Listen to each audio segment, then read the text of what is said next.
Kalau belum subscribe juga segera ya, supaya kita bisa terus mengikuti channel ini dan sehingga channel ini bisa jadi berkat dalam hidupmu. Lebih intim lagi, sehingga kami diberikan roh untuk memahami apa yang berkenan di hati Tuhan, apa yang kau cari dalam hidup kami, apa yang kau tuntut pada manusia. Tuhan, tuntutan perintah-perintahmu tidak berat, bahkan tuntutanmu pun bukanlah sebuah tuntutan. Kau sudah memberi kami kekuatan untuk bisa mempersembahkan hidup kami suci dan kudus di altar-Mu. Terima kasih Engkau sudah menebus kami dengan darah yang mahal, darah anak domba Allah. Biar hari ini umat-Mu hidup berkemenangan. Tunjukkan kepada kami, ujilah kami. Apakah ada hal-hal yang masih bengkok, yang belum selaras kehendak Allah. Kami berdoa supaya Engkau memperbaiki ya Tuhan setiap mezbah yang runtuh dari keluarga Saat Teduh Bersama. Sampaikan sabda-Mu, sembunyikan hamba-Mu di balik salib-Mu, bantu hamba konsentrasi dan bantu semua kami ya Tuhan untuk mendengarkan firman Tuhan secara fokus. Dalam nama Yesus. Haleluya. Amin. Ambil catatan dan Alkitab tentunya yang paling penting. Kita akan belajar firman hari ini dan Tuhan akan memperbaiki mezbah kita yang salah. Mungkin salah materi, salah priority. Pokoknya kalau Tuhan berfirman itu pasti ada berkat yang Tuhan berikan. Dan saya berharap firman Tuhan hari ini bukan hanya memberitahu sesuatu, bahkan juga menegur sesuatu. Jikalau kita salah jalan, jikalau ada hal-hal tertentu yang Tuhan tidak berkenan. Saya membawa satu firman dari Hagai, pasal yang ke-1 ayat 9-14 dengan judul Mengapa Tuhan Menahan Berkat-Nya Atas Kita. Percaya dulu bahwa sebetulnya berkat Tuhan itu nggak susah di hidup ini. Karena sudah jadi sifat Allah untuk memberkati. Cuman kenapa kok luput terus ya? Dan mengapa berkat yang masuk ke rumah kita itu ada pintu belakangnya. Semoga dari hal-hal yang terkesan seperti negatif, 3 poin hari ini, sebenarnya kita bisa melihat positifnya. Sehingga saya kasih satu pertanyaan untuk kita evaluasi. Mengapa sih Tuhan kok menahan berkat-Nya atas anak-anaknya? Kita lihat dulu ayat 9, saya bacakan. Kamu mengharapkan banyak, tapi hasilnya sedikit. Dan ketika kamu membawanya ke rumah, aku mengembuskannya. Oleh karena apa? Demikianlah firman Tuhan semesta alam. Oleh karena rumahku yang tetap menjadi reruntuhan, sedang kamu masing-masing sibuk dengan urusan rumahnya sendiri. Itulah sebabnya langit menahan embunnya dan bumi menahan hasilnya. Dan aku memanggil kekeringan datang ke atas negeri, ke atas gunung-gunung, ke atas gandum, ke atas anggur, ke atas minyak, ke atas segala yang dihasilkan tanah, ke atas manusia dan hewan, dan ke atas segala hasil usaha. Lalu Zerubabel bin Shealtiel dan Yosua bin Yosadak, imam besar dan selebihnya dari bangsa itu, mendengarkan suara Tuhan Allah mereka, dan juga perkataan Nabi Hagai, sesuai dengan apa yang disuruhkan kepadanya oleh Tuhan Allah mereka. Lalu takutlah bangsa itu kepada Tuhan. Maka berkatalah Hagai utusan Tuhan itu menurut pesan Tuhan kepada bangsa itu demikian. Aku ini menyertai kamu. Demikianlah firman Tuhan. Tuhan menggerakkan semangat Zerubabel bin Shealtiel, Bupati Yehuda, dan semangat Yosua bin Yosadak, imam besar dan semangat selebihnya dari bangsa itu. Maka datanglah mereka lalu melakukan pekerjaan pembangunan rumah Tuhan semesta alam, Allah mereka. Perlu diketahui latar belakang dari ayat ini adalah pembangunan bait suci setelah bangsa Israel 70 tahun dibuang di Babilonia.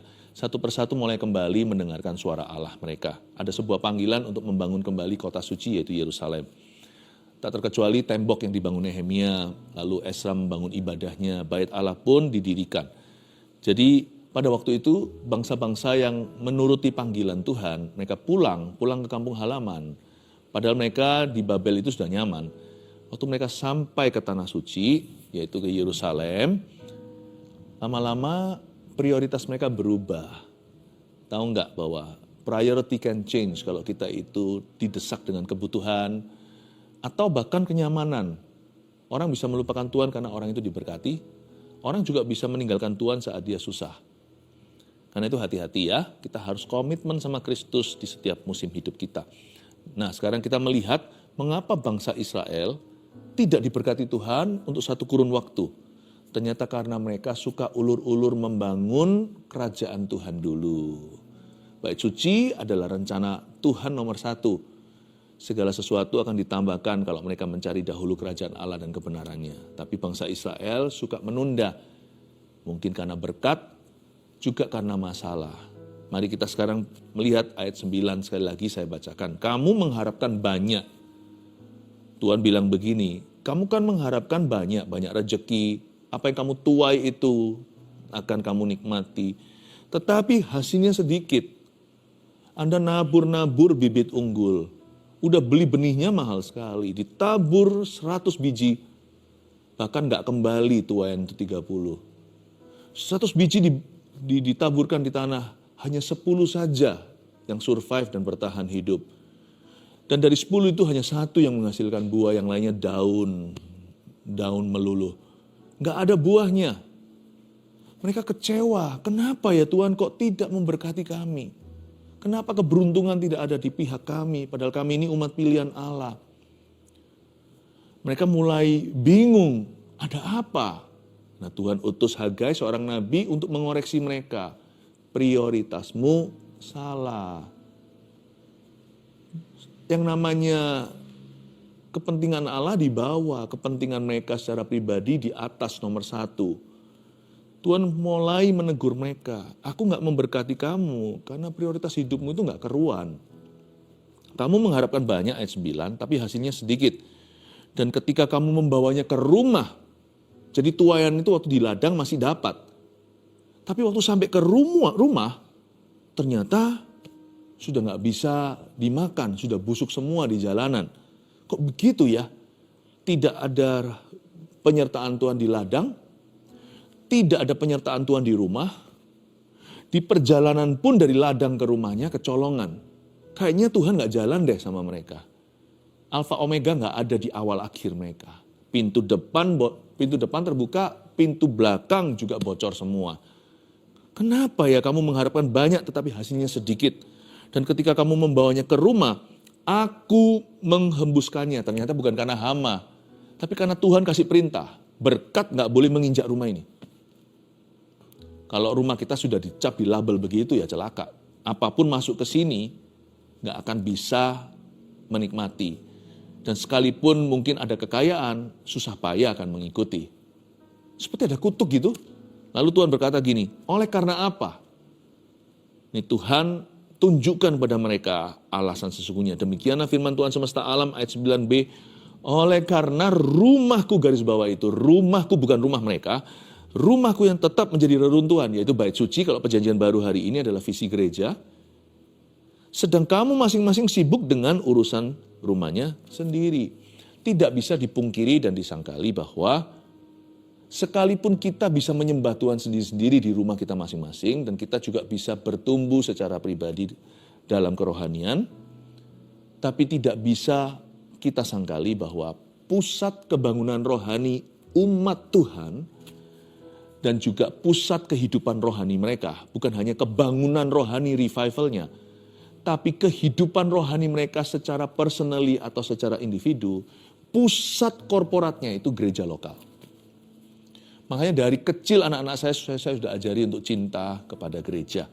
Saya bilang sama anak-anak kami punya 3 anak, saya latih dari kecil bahwa papa mama melayani di gereja untuk gereja. Gereja itu bukan gedungnya saja, tetapi juga umatnya, terutama adalah people-nya. Saya beritahu kita itu hidup dipanggil Tuhan untuk melayani umat Tuhan. Sebagian dipanggil jadi full-timer, bekerja di dalam gereja sungguhan. Tapi ada juga yang volunteer atau yang sukarela. Apapun pelayananmu, Anda melakukan itu untuk Tuhan dan untuk umatnya. Karena umat Allah itu berharga, umat Tuhan itu kudus di matanya. Jadi kita semua secara pribadi itu harus punya visi besar bersama. Dan visi GMS yang saya perjuangkan, yang kami perjuangkan itu sekarang telah diadopsi oleh anak-anak kami. Dari sejak mereka balita sudah bisa diajak bicara, saya sudah beritahu sama mereka. Suatu hari kalian semuanya harus berguna untuk kerajaan sorga. Dan papa mama melayani di gereja ini, kalian juga harus setia untuk terus melayani. Bantu ayah ibumu suatu hari kamu mungkin memilih jurusan kuliah. Jangan mikirkan mau kaya. Jangan pikirkan untuk sukses pribadi, tapi pikirkan bagaimana caranya ini bisa membangun kerajaan Tuhan, bisa memajukan misi penginjilan, bisa memperkaya pemuritan di dalam gereja, bagaimana kalian bisa sumbangsih dalam ministry. Dari kecil mereka sudah mengerti itu, dan sudah paham. Sebenarnya saya lakukan itu bukan memberi mereka satu kuk di pundak mereka, berat-beratin anak saja, bukan. Saya ngomong begitu sama anak-anak karena saya tahu tanpa itu mereka akan liar, tanpa visi liarlah rakyat. Sebenarnya bukan kita yang butuh, bukan ministry yang butuh kita loh. Kalau kita sungguh-sungguh renungkan, pelayanan tidak membutuhkan kita. Gereja itu gitu, satu orang pergi, Tuhan ganti orang yang lain. Jangan pernah kita itu mengultimatum Tuhan. Tuhan itu nggak pernah kalah. Jadi yang namanya kerajaan sorga itu fine-fine saja tanpa kita. Tetapi bukan pelayanan yang membutuhkan kita, tapi kita yang butuh ministry, kita yang butuh pelayanan. Itu saya tahu kalau anak-anak saya tinggal di dalam visi, mereka akan punya the right priority. Mereka akan punya prioritas yang betul. Dan alhasil, niscaya bahasa Alkitabnya, mereka pun akan diberkati oleh Tuhan. Sehingga Tuhan tidak perlu menahan berkatnya atas putra-putriku, dan tidak perlu menahan berkatnya atas keluarga saat teduh, atas keluarga, atas jemaat GMS juga yang saat ini sedang mendengarkan khotbah saya, tidak perlu menahan berkatnya atas kita. Allah perjanjian itu akan punya perjanjian berkat dengan hamba-hambanya. Jadi bukan gereja yang butuh putra-putri kita, mereka yang butuh visi gereja.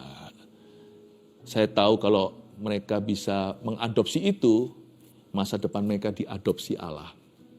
Pasti ada tuntunan ilahi di dalamnya. Jadi saya sekarang mengerti kenapa bangsa Israel kok ininya buli-bulinya penuh lubang. Kenapa kok lumbungnya kecolongan? Ya karena mereka tidak punya alasan lebih tinggi untuk hidup. Mereka hidup bagi diri sendiri. Makanya di ayat 10 dikatakan itulah sebabnya lah langit menahan embunnya dan bumi menahan hasilnya. Aku tidak menemukan alasan mengapa aku harus memberkatimu. Tuhan tidak memberkati orang egois yang hidup bagi dirinya sendiri lah. Apa bedanya kita sama orang-orang yang tidak punya Tuhan? Semua ya begitu. Kalau kita satu merek menjadi pasangan yang sepadan dengan orang tidak beriman. Kita sama mereka 11-12. Itu terlihat di tujuan hidup kita. Kalau tujuan hidup kita hanyalah me, atau me and a bit and a few people around me, atau saya dan beberapa orang sekeliling saya yang terhubung ke saya. Tapi kan berarti dunia kita itu berputar pada poros satu, yaitu aku. Dan Tuhan tidak berkenan lah kayak gitu. Makanya itu langit menahan embun, bumi menahan hasil. Bahasa kerennya gini, langit menjadi langit besi, tanah menjadi tanah tembaga. Apa yang kau taburi susah payah. Sekalipun bisa meraup kekayaan pun sampai ke rumah, susah payah mengikutinya. Bukan berarti kalau kita itu hidup bagi kerajaan sorga, lalu hidup kita mulus. Nggak pernah sama sekali seperti itu janji Yesus. Tapi ada penyertaan, bahkan ada pembelaan Allah, ada kemuliaan di balik salibnya. Dan saya percaya bahwa orang yang disertai Tuhan dia, ujian iman yang harus dia lalui, atau jalan yang harus dia tempuh, your greatest test shall become your greatest testimony, atau pencobaan Anda terbesar itu bisa menjadi kesaksian Anda terbesar nantinya. Tapi tidak demikian dengan orang fasik. Kalau mereka terpuruk, kalau mereka jatuh sampai tergeletak. Sebab Tuhan tidak menopang tangannya. Saya mau hidup saya berada dalam perjanjian berkat. Saya mau keturunan saya mau anak-anak rohani saya mau orang-orang yang saya kenal. Mereka semua hidup dalam perjanjian damai dan perjanjian berkat dengan Tuhan. Kenapa sih Tuhan menahan berkat atas kita? Tulis dulu aja poin nomor 1 ya. Karena prioritas hidup kita salah. Itu dialah. Nah sekarang kita lanjut baca ayat sebelum saya kasih poin kedua. Kita lihat ayat 11 sekarang. Dan aku memanggil kekeringan datang ke atas negeri. Ke atas gunung-gunung, ke atas gandum, ke atas anggur, ke atas minyak, ke atas segala yang dihasilkan tanah. Lalu sebenarnya ini poinnya, ke atas manusia. Dan hewan dan ke atas segala hasil atau segala bidang usaha. Ayat 11 Tuhan berkata, Tuhan berjanji sama bangsa Israel yang sebenarnya murtad namun tidak terlihat. Kelihatannya mereka masih beribadah tapi hidupnya sudah tidak untuk Tuhan. Tuhan tegur mereka, anggaplah kebaikan kalau Tuhan pukul. Kalau kita salah itu misalnya papa rotan pantat kita. Saya rasa itu pun anugerah loh, bukan berarti menghalalkan kekerasan dalam rumah tangga, tetapi kalau kita harus disiplin anak kita karena mereka salah, saya rasa itulah kasih. Kalau kita benci anak-anak kita gampang lah, kalau salah tutup mata aja. Atau manjakan mereka. Tapi kalau kita cinta masa depan mereka, kita harus didik mereka dalam takut akan Tuhan. Dan Tuhan mendidik anak-anaknya bangsa Israel, umat pilihan, dan Tuhan memanggil kekeringan. Tuhan bisa manggil kekeringan? Bisa. Dia yang memberkati juga bisa mengutuki. Tuhan tidak pernah mengutuki anak-anaknya. Tapi ini hanyalah pecutan sementara. Dan yang Tuhan cambuk adalah gandum, anggur, minyak, hewan, hasil usaha, tanah, yang dihasilkan tanah, dan ke atas manusianya. Jadi yang Tuhan ambil itu adalah banyak keistimewaan Israel. Gandum, anggur itu kan untuk pesta pernikahan, kondangan, untuk ketemu sama handai taulan, untuk bertemu dengan teman. Atas minyak, Tuhan ambil sukacita mereka. Tuhan ambil. Pernahkah Anda bekerja begitu kerasnya, dapat semua yang Anda dambakan, lalu hatinya hampa? Itu Tuhan memanggil kekeringan. Benar. Satu keluarga ngomongnya seputar apa? Gak ada sama sekali. Gak ada sama sekali Tuhan diantaranya. Itu kekeringan. Buat apa kita memperoleh seluruh dunia, bergelimpangan semua benda, tapi di tengah-tengah kita tidak ada kehidupan. Kita bahkan gak tahu mau ngomong apa selain itu. Gak ada Tuhan di dalam rumahnya. Itulah kekeringan yang terjadi. Itu semua terjadi karena prioritas kita salah. Makanya saya terus ajarkan sama anak-anak saya. Ini salah satu rangkuman prioritas yang saya sendiri praktekkan. Saya bilang sama anak-anak begini dari kecil. Ingat ya anak-anak, Tuhan itu nomor 1 selalu. Lalu baru orang ya. Jangan pernah tinggalkan Tuhan gara-gara manusia. Baik itu karena manusia yang mengajakmu enak atau manusia yang menyakitimu lalu kecewa sama Tuhan. Loh, orang yang salah kok Tuhan yang disalahkan. Jangan pernah. Tapi juga jangan karena manusia lalu kita menyangkali Tuhan. Misalnya demi apa sih, demi promosi kita tinggalkan iman kita. Atau karena pacaran, atau karena jadian sama orang yang non-Kristen lalu kita sendiri terbawa. Itu sendiri pun sudah menyalahi firman yang melarang kita menjadi pasangan tidak sepadan. Melarang kita untuk menjadi pasangan yang sepadan dengan orang yang tidak beriman. Jadi jangan ya, selalu Tuhan dulu baru orang. Baru kemudian uang. Nah, saya ajarkan begitu. Maminya dan saya ajarkan pada anak-anak kami. Tuhan dulu, baru orang. Orang baru uang. Kamu gak boleh jual pertemanan demi uang, gak boleh mengkhianati orang, gak boleh kita gak jujur, orang percaya sama kita larikan aset mereka, lalu habis itu gak boleh menipu. Kita itu harus beri kemanusiaan. Jangan karena materi, kita salah di mata Allah. Kadang kita melakukan sesuatu yang merugikan orang lain, apalagi kalau mereka percaya sama kita. Anggaplah kepercayaan manusia itu asetmu terbesar. Hari ini mungkin kita nggak punya kerjaan, tapi kalau kita tidak cacat celah, reputasi kita sebagai orang yang mudah dipercaya, cepat lambat pekerjaan akan kembali mengetuk pintumu. Tahukah aset itu yang namanya reputasi, itu akan menjamin makan esok hari. Mana ada sih orang yang tipu kanan tipu kiri itu bisa jadi besar seperti apa? Mana ada coba. Mereka lari pun buronan dan keturunan mereka dimusuhi di masyarakat sudah ada labelnya. Mana ada orang jadi gede, jadi besar dengan cara tidak jujur, dengan cara-cara yang ilegal. Adapun ya hidupnya nggak sejahtera. Jadi saya ajarkan bahwa selalu Tuhan, manusia, lalu habis itu baru orang. Kemudian datanglah yang namanya harta, uang, dan barang. Jadi dulu saya juga ajari anak-anak kalau jangan sampai kita itu menjadi pecinta barang, lalu habis itu foya-foya nggak punya uang, nanti kalau butuh, apalagi kalau emergency ada darurat harus pinjam kepada tetangganya. Kamu harus punya dulu, bangun your financial life atau kehidupan finansilmu. Nanti kalau bisa upgrade pelan-pelan, itu semua progresif saja. Barang boleh datang, boleh pergi, gak apa-apa. Jangan sampai kita itu nafsunya itu pada benda. Uang pun jangan dicinta. Setelah Tuhan, setelah manusia, setelah orang, baru uang. Uang itu adalah hamba kita untuk melakukan perkara-perkara yang baik dan benar. Untuk menyenangkan orang tua, untuk menolong orang lain, untuk mengupgrade gaya hidup kita yang sudah penuh dengan ucapan syukur, agar kita bisa menikmati hidup. Siapa bilang Tuhan mau kita menderita? Tuhan kepingin anak-anaknya bisa mensyukuri yang mereka punya. Tuhan ingin kita bisa enjoy this life. Hidup yang Tuhan sudah beli dengan darah, dikasih ke kita itu bukan supaya menyiksa kita. Dikasih kepada kita itu hidup yang penuh dengan kelimpahannya. Kelimpahan itu nggak tentu bergelimang harta. Kelimpahan itu rasa cukup dulu. Orang kaya juga nggak tentu happy kok, karena mereka tidak pernah puas dengan apa yang mereka miliki. Orang yang dianggap oleh orang-orang yang lebih kaya, mereka ini miskin, nggak tentu mereka tidak bahagia. Bisa-bisa lebih bahagia dari mereka karena mereka bisa mencukupkan diri dengan sedikit yang mereka miliki. Dan mereka rukun bersama untuk menikmati. Jadi kalau Tuhan kasih kita kehidupan itu, kehidupan dalam kelimpahannya. Itu bukan bicara tentang how much money. Berapa duit, bukan. Tetapi Tuhan memberitahu kepada kita bahwa keinginan kerinduan seorang papa selalu adalah untuk melihat anaknya bahagia. Tuhan mau kita enjoy this life, menikmatinya. Prioritas ini harus benar. Tuhan dulu yang pasti. Lalu baru setelah itu manusianya orang. Baru uang saya beritahu sama anak-anak. Barang itu bisa beli nanti. Malah justru kalau kamu tidak punya uang nanti suatu hari kamu harus jual semua barangmu, rumah pun disita. Demi apa? Demi supaya bisa makan esok hari. Ini hikmat. Semoga menjadi berkat. Dan Tuhan memanggil kekeringan datang ke atas negeri. Karena prioritas mereka terbolak-balik. Jungkir balik lah.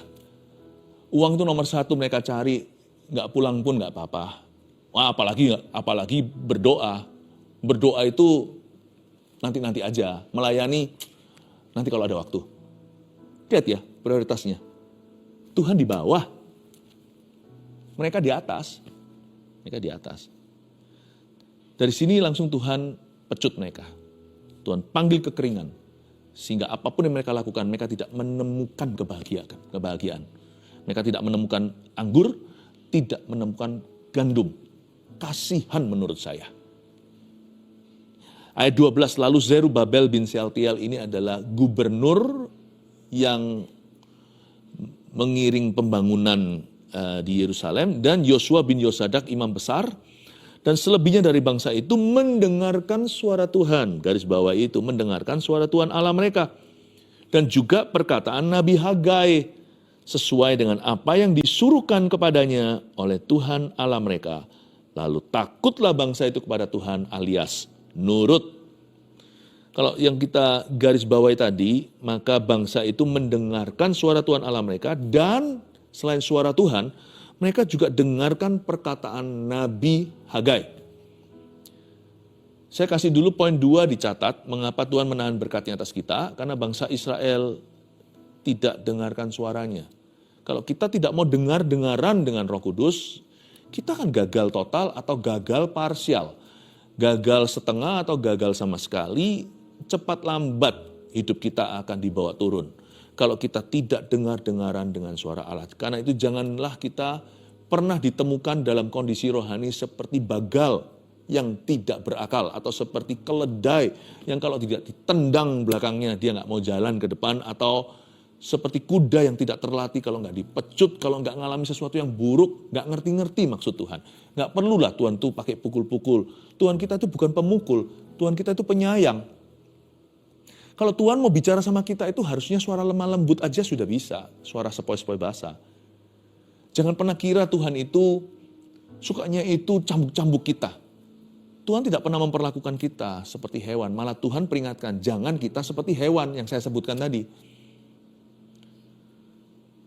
Jadi sebenarnya kalau kita dengarkan suara Tuhan itu paling enak. Belajar cara begitu itu nggak nubruk dulu. Kalau kita sudah menabrak dinding baru tahu apa itu sakit. Mendingan kan percaya papa mama waktu beritahu itu tembok konkret. Kamu jangan jeduk-jedukan kepala di situ kalau nggak mau berdarah. Nggak usah dicoba lah, nggak usah mencoba itu Tuhan. Percaya saja. Percaya saja. Itu bukan brainwash. Itu kasih ortu. Kalau orang tua beritahu gitu, papa mau coba cuci otakku ya nggak boleh. Aku mau coba. Aku punya freedom. Itu kebodohan. Yang namanya kemerdekaan. Yang seperti itu sih, saya mendingan pakai iman ya. Mendingan saya percaya Tuhan. dengar-dengaran suara Tuhan, karena mereka tidak mendengarkan suara Tuhan. Makanya mereka miserable, mereka dalam kondisi terpuruk. Sebenarnya gimana sih suara Tuhan itu kedengarannya? Suara Tuhanku nggak tentu dalam bentuk suara. Hanya karena kita manusia ini bertelinga. Kalau kita kan asosiasi suara itu kan kuping kan? Kalau kita dengar audible gini, nggak tentu loh. Kadang-kadang pemikiran itu juga suara hati kita. Renungan kita. Kadang-kadang perasaan kita itu juga suara. Kok rasa nggak srek ya? Nggak ada suara, nggak masuk kuping nih. Tapi nggak srek, itu pun bisa jadi suara hatimu.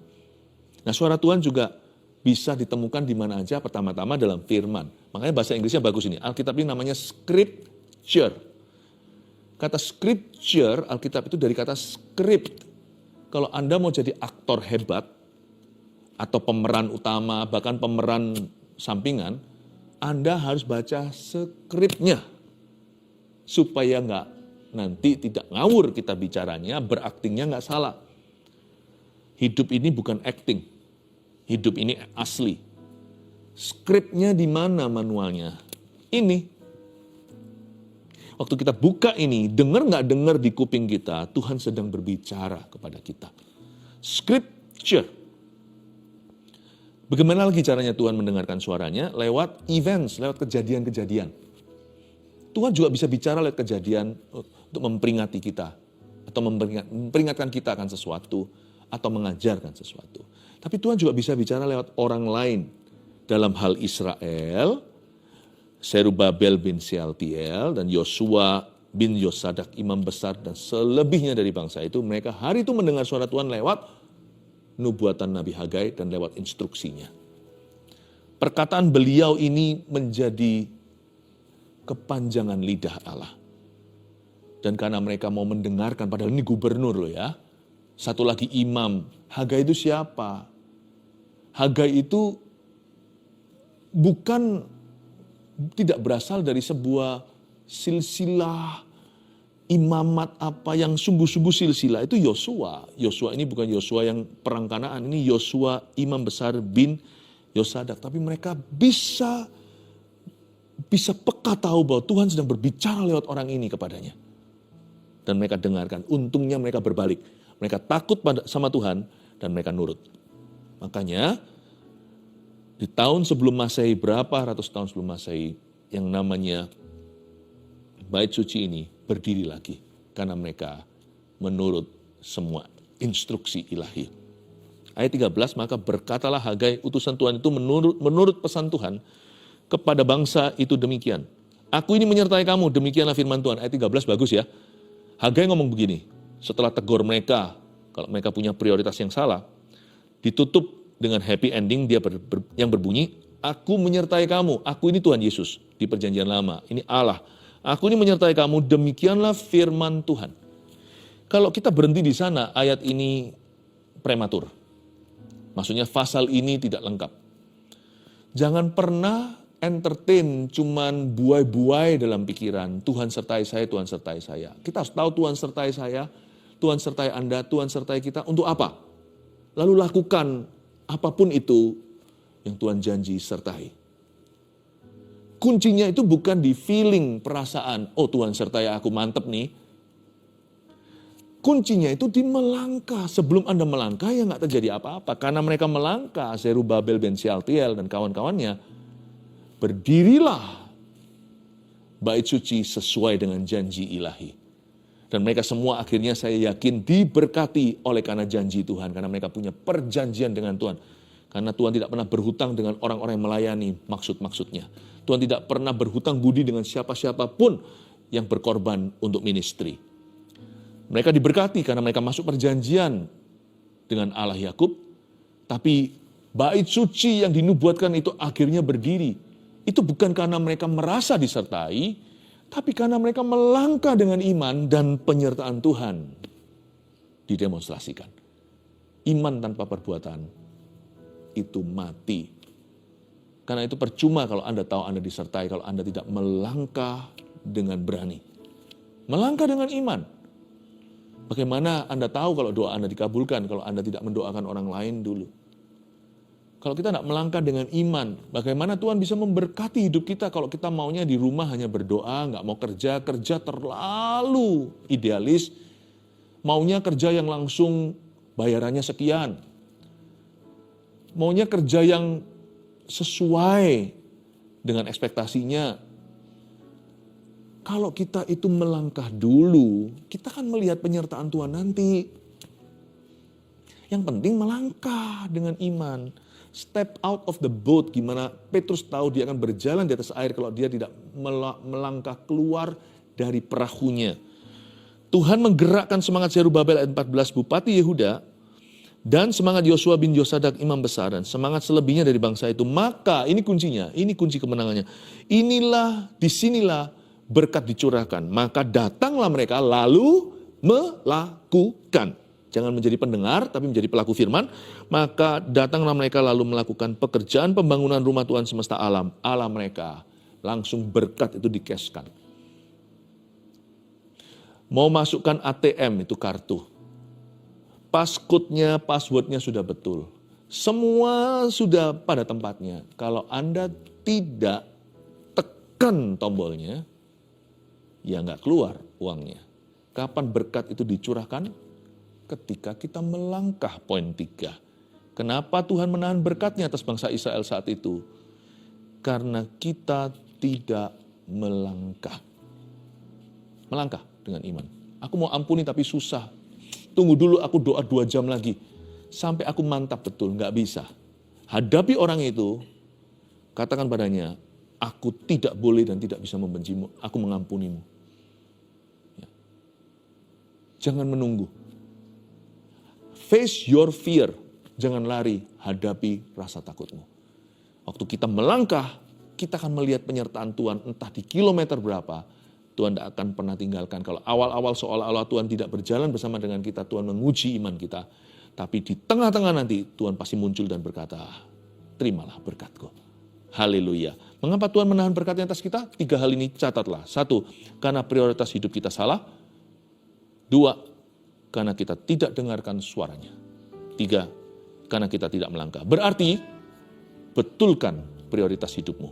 Berarti, dengarkan suaranya, dengar-dengaran dengan Roh Allah. Berarti, mari kita melangkah dengan iman kalau kita tahu hal itu adalah sesuatu yang benar dan baik untuk dilakukan. God bless you. Mari kita menghampiri tahta Tuhan sekali lagi. Tanganmu terimalah berkat dari Allah Bapa, Putra, dan Roh Kudus menyertaimu. Biar Tuhan mengalirkan berkatnya tiada hentinya dalam hidupmu. Dalam nama Yesus. Amin. Amen. And there I find you in the mystery.